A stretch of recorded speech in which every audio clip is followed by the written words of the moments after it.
If you want to play great blues guitar, you need to develop your rhythm guitar chops. In this lesson, I'll show you how to create more exciting rhythm guitar dynamics and get beyond the typical bar chord limitations many players fall into. So stick around and learn to take just 4 chord shapes to create endless possibilities for great blues rhythm guitar. Hi there, Adam here. Today I want to show you these 4 chord shapes that I use every day in my playing. By the way, please take a moment to hit the subscribe button and like this video to support the channel.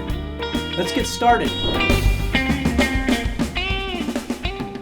I wanted to talk today about a situation that we as guitar players quite often get into, and that is when you're playing in a band and there's 2 guitar players, let's say. Let's say it's a blues band or a funk band, and guitar player 1 is kind of holding the groove down. Maybe if it's a shuffle blues or something, doing this kind of a, right, kind of a thing. And then you need to come up with something that complements that or accentuates that. And so one way to think about that is if you think about a horn section, like trumpet, sax, trombone, let's say, right? Those instruments in a blues band or something would be playing kind of stabby kind of punches. And that's the effect that we want to get. So guitar 1 is playing on the lower end of the spectrum, and guitar 2, which is what we're talking about now, wants to get up on the higher end of the string sets and maybe be on the top 3 or 4 strings and create that horn section. So what it comes down to for me most of the time is to think about, let's say we're in the key of A7 or we're dealing with an A7 chord.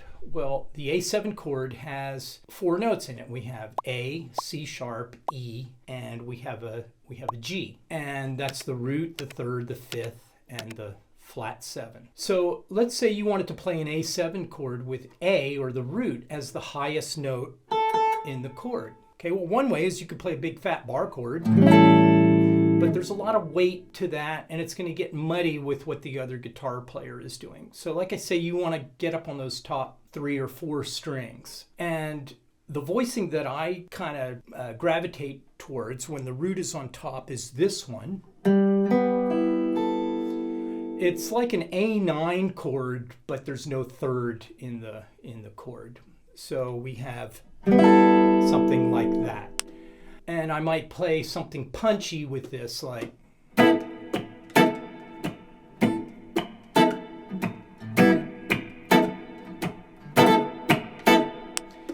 okay, and so that's got the root on top. So if this has the A or the root on top, and we're going to the 4 chord, to D7, well, why not take this voicing and move it up to where D is the highest note? And now we have a D9 sound. And when we get to the 5 chord for the E9, we have it up here. So you could simply just hold on to that voicing and kind of follow the chord changes, and you get something like this, 2, 3, and...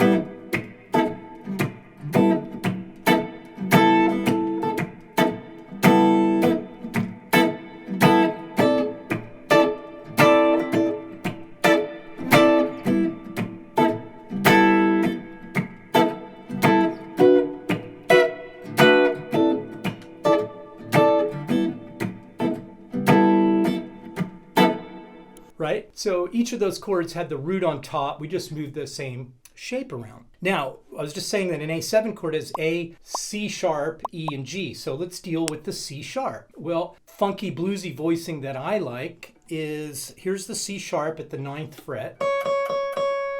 And then I like to make what looks like a kind of like an open position D7 chord. I slide it up till I get to the 8th and 9th frets, where the C sharp is the highest note. Okay, so here's another way to play an A7 chord. First way was this, with the root on top. Here's one with the third on top. And now if we go to the next chord tone, that's E, root third fifth. E is the fifth, and that voicing would be up here with the E as the highest note, 12th fret.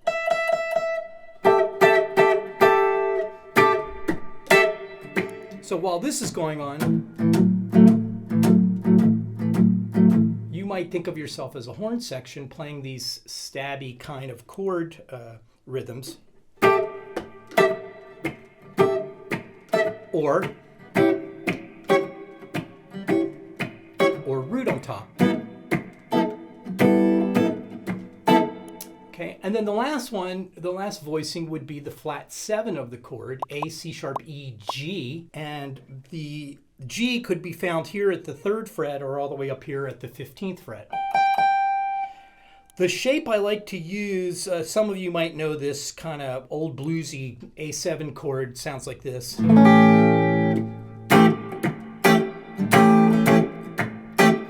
And depending upon the situation, I might play this if I need a flat 7 on top. Or I might take the A in this chord that's on the 2nd fret and move it up to B, which is that 9th again. And so we get this A7, but we add the B over here, or we replace the A with a B, and now we get an A9 chord like that. So you can see the A7 chord is here, A, C sharp, E, G. A, C sharp, E, and G. And then we have a voicing for each one of those. Where the fun is if you take the time to learn the 4 exact same voicings where they are for D7 and for E7, then you can make your way around the entire blues progression by connecting and reconnecting these 4 shapes. So for instance, if I were to start out here with this A7,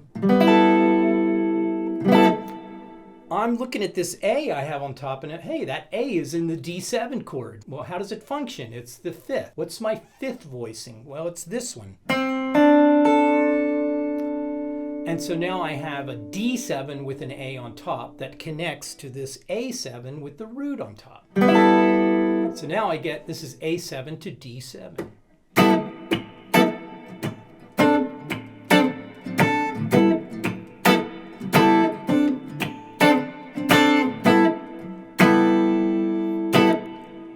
Now I need a 5 chord, maybe that's close by.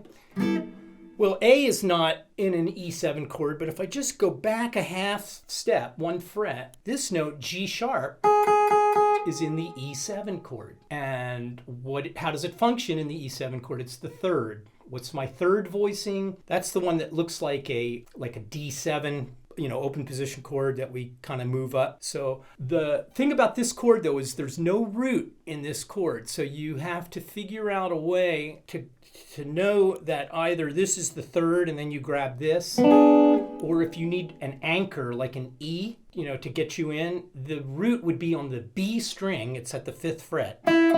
So you find the root of the chord, E7, here's E. I'm on the B string 5th fret.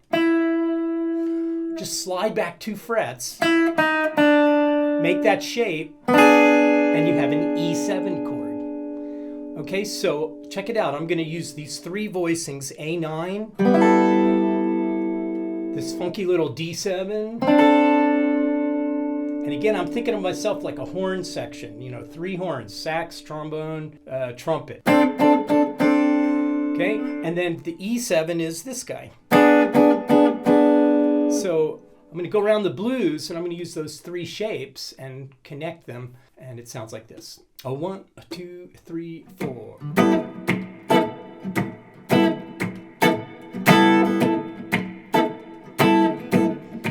D7.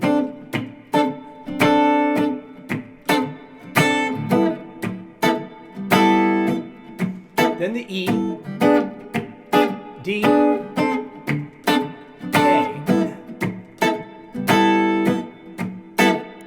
it's so great because, like for instance, when you're on the last 4 bars and you're going from the E7 to the D7, if you play your E7 like this,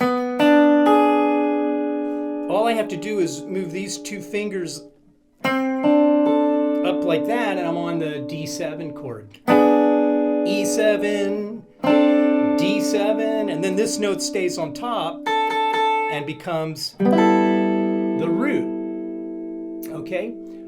All right, so it comes time now, you say, okay, I like this, I want to get it together. So the first thing I would do is take each chord, maybe write this out on some paper and grid boxes or whatever. And so the A7 we did, the D7, the first note in a D7 chord that's on the first string is this F sharp. That would be this D7, third on top. Next D7 is here, fifth on top. Flat 7 on top, we can use this, or put the 9 in and get this. And then we have the root on top, which is this. All right, and so those are the 4 D7 chords. And then for E7, I look up my fretboard. I'm going to start out with this G sharp. That's the third on top. There's my E7. Here's a B is the fifth. That's the voicing for E. Then I'm looking up, here's the flat 7. I'm going to use this guy, or the 9th shape, which I like. Okay, and that has a flat 7 on top, and then the root on top is that first voicing I showed you for A up here. So the combinations are endless, and what's cool about this is you can do something that I call directional intent, which means basically when you go from one chord to the next chord, if you're conscious of the highest note in the chord, the note that's on the high E string, you can decide ahead of time if you want your chord progression to go in a downward way, motion, direction, going up, or in some cases you can use the same note. Like for instance, here's A7, and when I go to the D7, I keep the same note on top. That's always an effective way to glue chords together. All right, so let's just for fun here, let's say we started out with A7 with this C sharp on top. Okay, now the next chord is D7. So if I use directional intent, if I go down towards the nut, that C sharp, when I go to the D7, will go to C. That's the flat 7, and I use the flat 7 voicing, the 9th. There's my D7, just half step away. Back to the A7. Okay, and then when I go to the E7 chord, I might want to go down to this B here.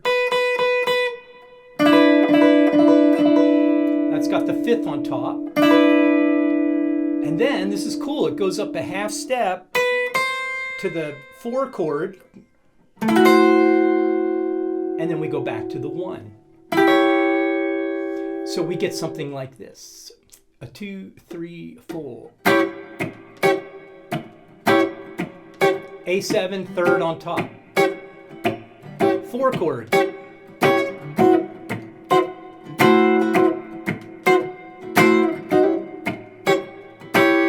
E7, 5th on top. D7, A7. So for me, that just gives me so many choices to go for when I'm comping. And one thing that's sort of an arranging concept is those 3 directions. When you go in a downward direction in music, it has a feeling of settling in. It gives the listener this kind of, it feels good kind of feeling. It just settles in. When you stay on the same note, it's what I call the bow and arrow effect. It's like, okay, you've got this note that's you're hearing over and over again, and you want to hear it release at some point. So it creates tension when you kind of use the same note. It's also a glue. It's kind of nice that way too. If you go in an upward direction, that is perceived as exciting. It's like you're going up, you're rising up. So again, you have your choice when you use these voicings. You can go down, you can stay the same sometimes, or you can go up. And this will make your comping much more exciting interesting. Again, you're turning the guitar into a horn section, so to speak, and playing these kind of stabby voicings. And it's a great thing to have under your belt to pull out, especially in situations where, you know, you've got, maybe you're playing with a piano player and the piano player is playing very busy and you want to kind of just come in here and there with voicings. It's good in that situation. It's good where you have two guitar players. One is kind of chugging along on the, and you're sort of stabbing here and there with these blues voicings and, you know, creating that directional intent stuff that I was telling you about. So try it out. Let me know what you think, and I'll see you in the next video. Thanks for watching. Don't forget to subscribe to my channel on your way out. For more information on my signature guitar and musicianship courses, check out the information in the links below. Bye for now.